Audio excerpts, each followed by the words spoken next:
grammar school. Grammar school, yeah. I wrote the sports column, and but I wasn't into poetry. I thought that was kind of sissy stuff, which was the take most kids like growing up in an Irish Catholic neighborhood um, would had. And then when I got the scholarship to this private school because I was a good athlete, and even the first year there, I was still into writing. That's when I was writing the basketball diaries, but poetry, I didn't see it, you know. Um, but then I think it was through music, you know, actually, through, I guess, Dylan and Phil Oakes first, I started to get more interested in lyrics. And then I had a Latin teacher there. I wasn't an English teacher at this private school, turned me on to Frank O'Hara. And then I got the Don Allen anthology after reading Frank's works.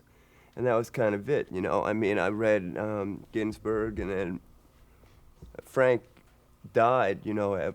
I never met him. I followed him once from like the Astor Place to his house when he was living on 10th Street across from Grace Church there. I followed him. I tried to look at everything that he was looking at, you know, figuring he was going to go home and write one of these lunch poems. But actually wasn't writing any poems like the last year before he died. But I was thinking, you know, Frank was it. You know, I knew I wanted to be a poet then. That's when I was about 15. The first time I was on a stage with a rock and roll audience was with Patti Smith. I do these two pieces with her band playing behind me. After a while, I built up this rhythm. And this one piece was I don't live in my body, I don't live in my heart. When I was 12 years old, I lived in Times Square at night, and my body was my art, but I can't live in my heart, you know, like that. Um, so I kept going on like that, and then I did this other piece.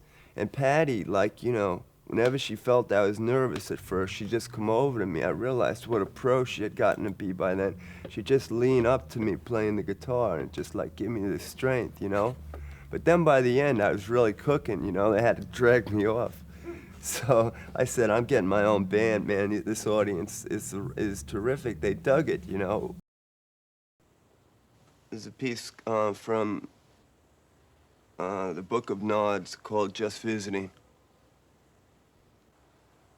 When the shooting broke, I decided to vault the teller's window and face the fire from the other side. They saw my forearm tightening across the throat of the cashier, Ms. Lattimore, and as my Browning was raised to her temple's pulse, they took it back. It all fell dead. With the silence, I felt the distance between my trigger and the man. I heard the reverberation of the last stray bullet's muffled ring. It moved out through my brain in circles of jagged light, expanding like still water broken by a stone. Some smart young lieutenant arrived to take things over. He leaned his eyes a moment through the doors in front and then went around back. He went inside a small light room and threw the switch.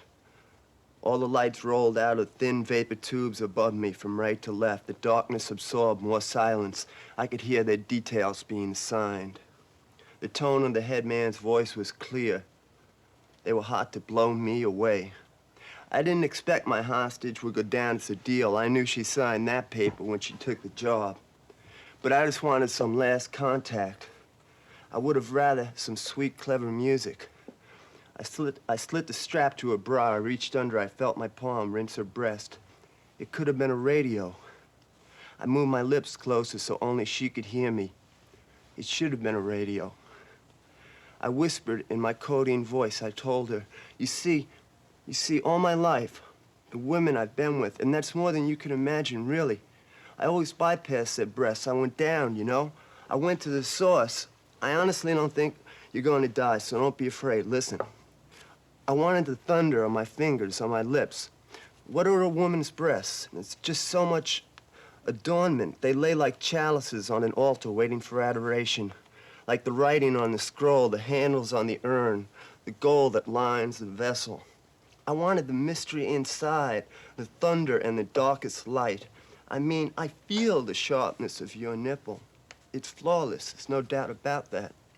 Just let me move it over here. Oh, it came out. It's so red. You must be younger than you appear. I know about that kind of thing, really. Once I told this girl that she had breasts like bleeding lemons. She thought that was a beautiful thing to say. But what are they? It's just architecture. Where is the wetness? And why are they so white, so terribly white? Whiteness frightens me horribly. When I was 14 years old, I went to my friend's house at the beach in Long Island. The sun there in the sand, I remember. It was terrible, too much whiteness.